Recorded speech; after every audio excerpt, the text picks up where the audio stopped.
누구나 쉽게 따라할 수 있는 연결식 성경 연구 22번째 시간입니다.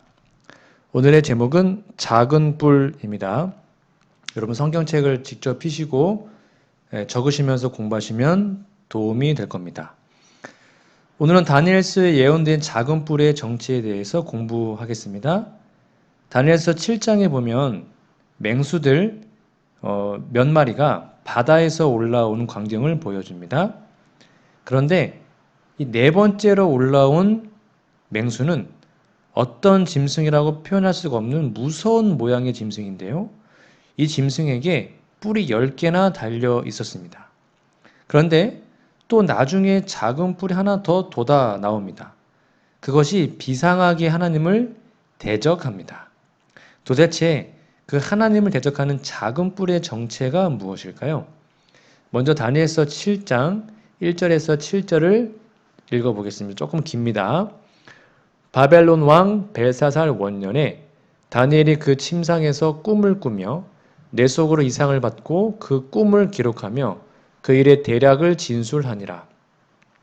다니엘이 진술하여 가로되 내가 밤에 이상을 보았는데 하늘에 네 바람이 큰 바다로 몰려 불더니 큰 짐승 넷이 바다에서 나왔는데 그 모양이 각각 다르니 첫째는 사자와 같은데 독수리 날개가 있더니 내가 볼 사이에 그 날개가 뽑혔고 또 땅에서 들려서 사람처럼 두 발로 서게 함을 입었으며 또 사람의 마음을 받았으며 다른 짐승 곧 둘째는 곰과 같은데 그것이 몸 한편을 들었고 그 입에 이 사이에는 새 갈빗대가 물렸는데 그에게 말하는 자가 있어 이르기를 일어나서 많은 고기를 먹으라 하였으며 그 후에 내가 또 본즉 다른 짐승 곧 표범과 같은 것이 있는데 그 등에는 새의 날개 넷이 있고 그 짐승에게 또 머리 넷이 있으며 또 권세를 받았으며 내가 밤 이상 가운데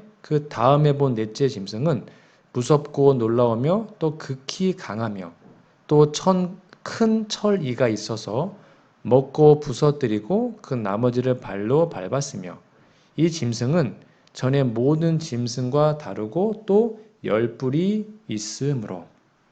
좀 길죠? 여기에 네 마리의 맹수가 차례대로 바람이 부는 바다에서 올라오는 광경을 다니엘이 계시 중에 봅니다. 첫째는 독수리의 날개가 달린 사자 같고요. 둘째는 곰 같은데 입에 갈빗대 3개를 물고 한 발을 들고 있었고요. 셋째는 새 날개가 넷이나 달려있는 또 머리가 넷이나 되는 표범이었습니다. 그리고 네 번째는 무섭고 놀라운 짐승인데 이빨은 철이고 발톱은 노시며 머리에 뿔이 10개나 달려 있었습니다. 참 끔찍한 괴물 모양이죠.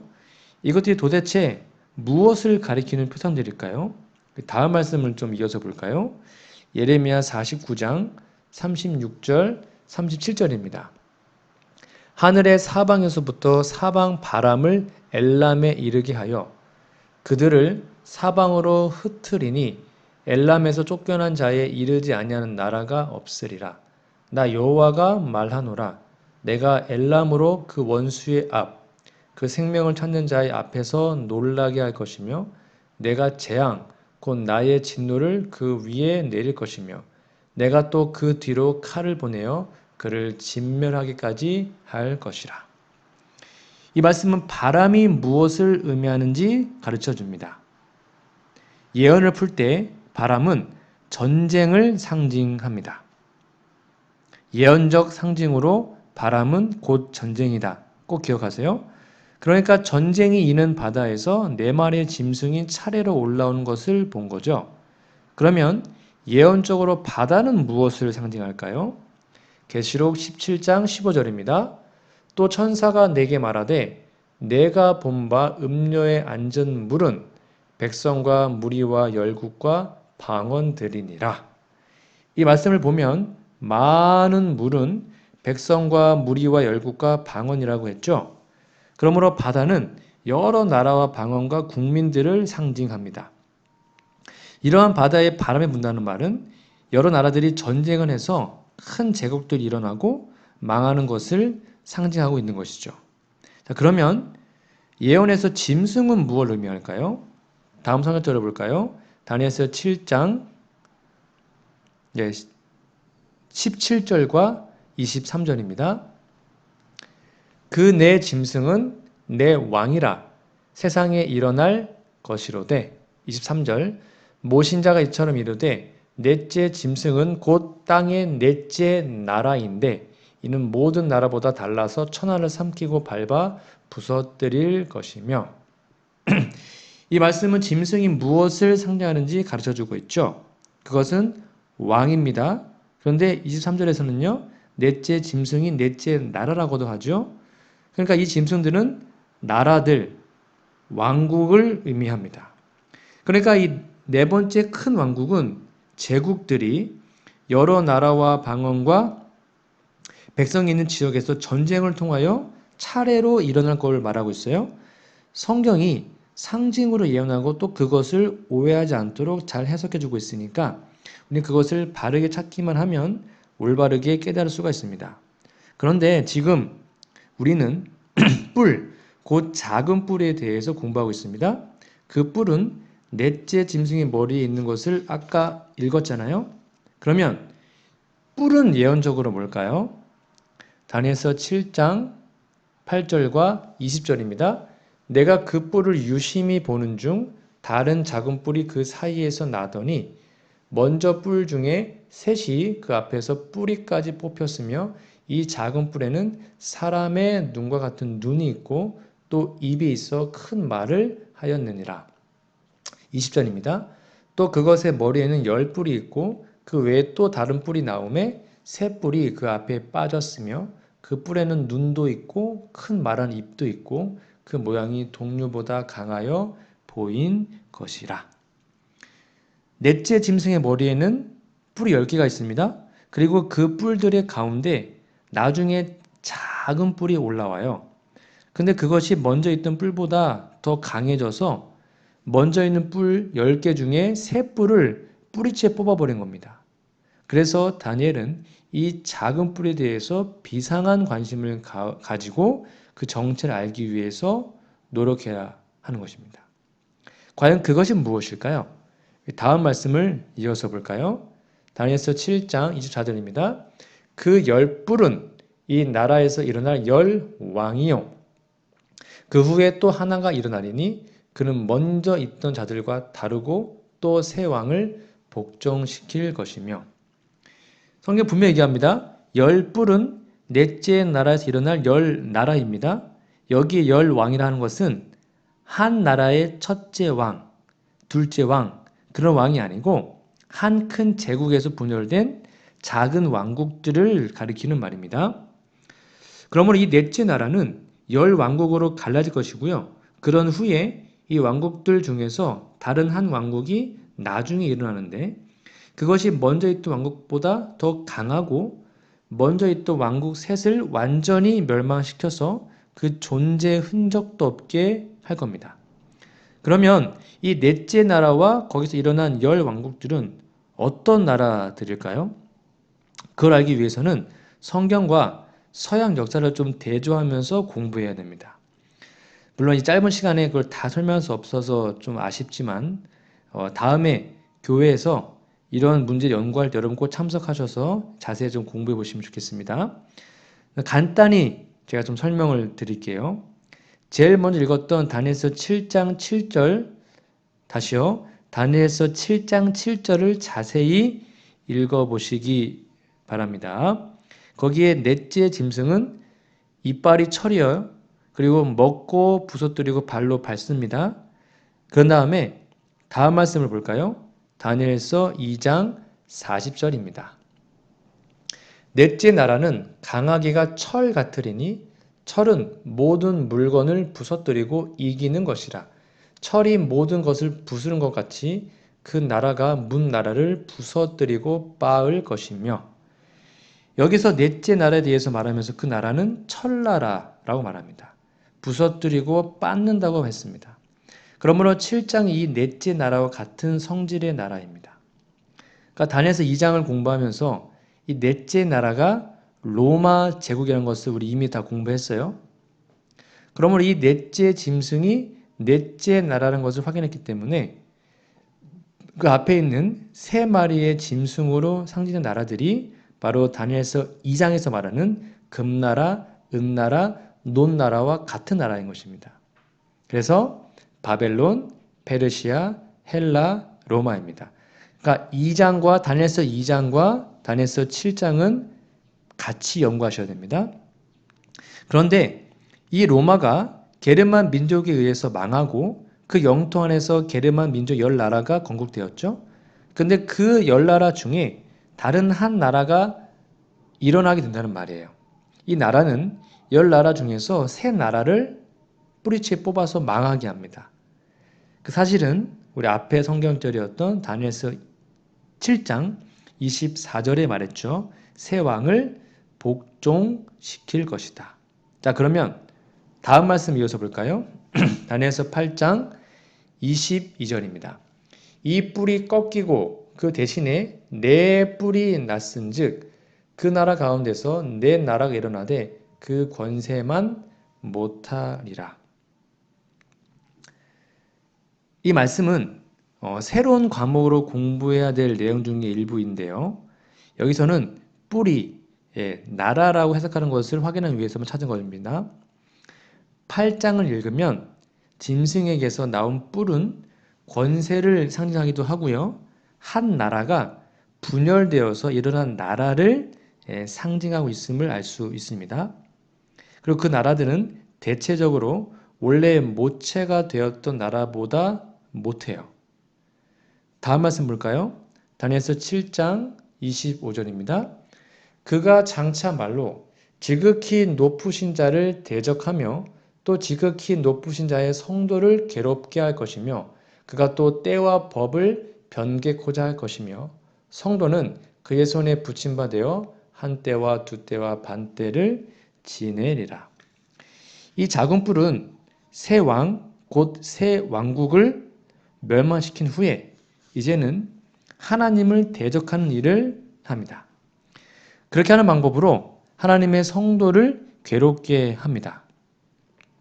부모를 직접 괴롭게 해야 했는데 그 처지가 못 되면 그 자식을 괴롭히는 것만으로도 부모를 괴롭힐 수 있잖아요.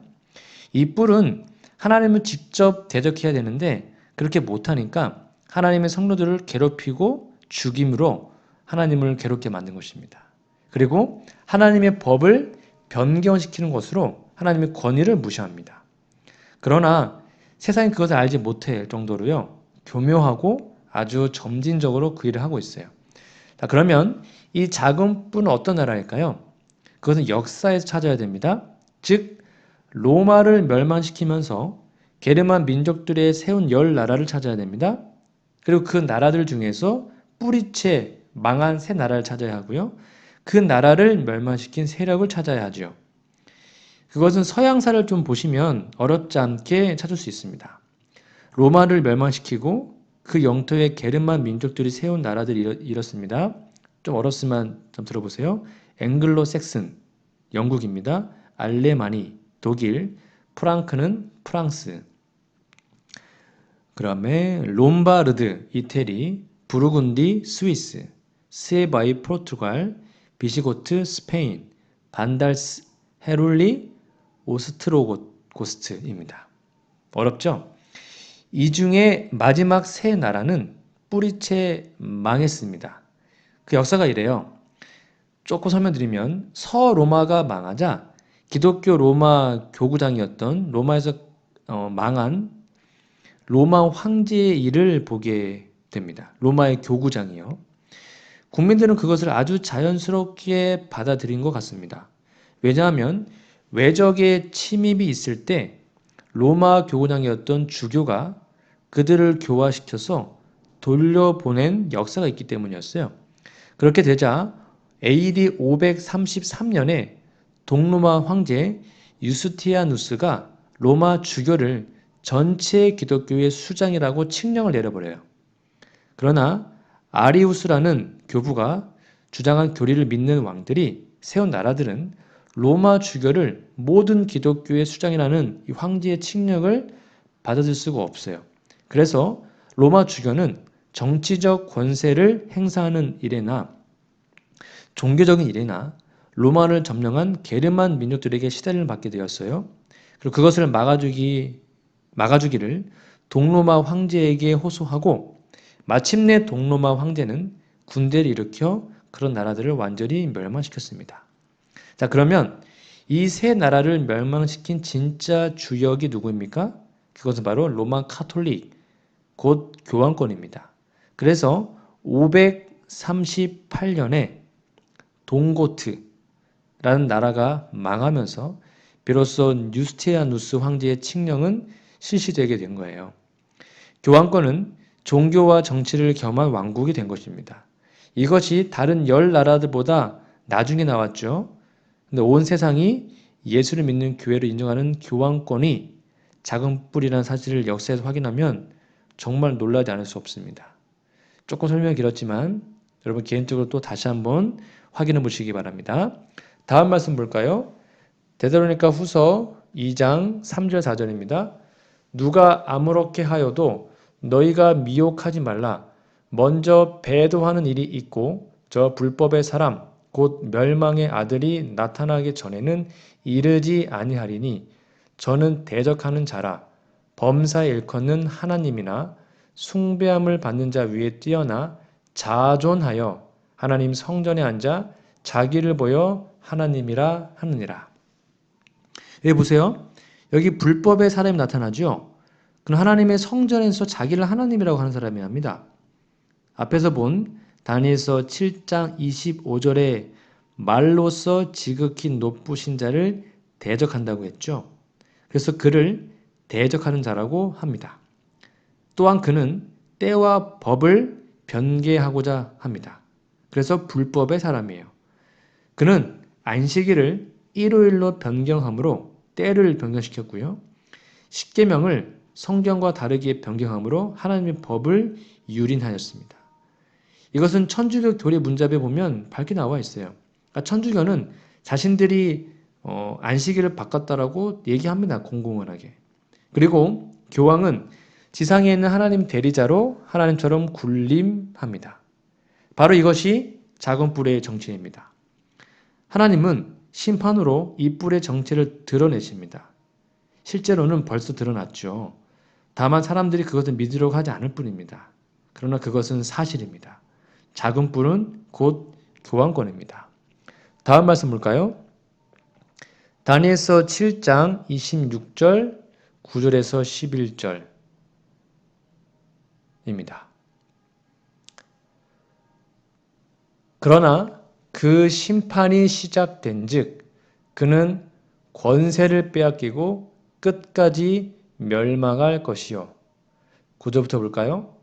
내가 보았는데 왕좌가 놓이고 옛적부터 항상 계신 이가 좌정하셨는데 그 옷은 희기가 눈 같고 그 머리털은 깨끗한 양의 털 같고 그 보좌는 불꽃이요 그 바퀴에는 붙는 불이며 불이 강처럼 흘러 그 앞에서 나오며 그에게 수정하는 자는 천천히요 그 앞에 시위한 자는 만만이며 심판을 베푸는데 책들이 펴놓였더라.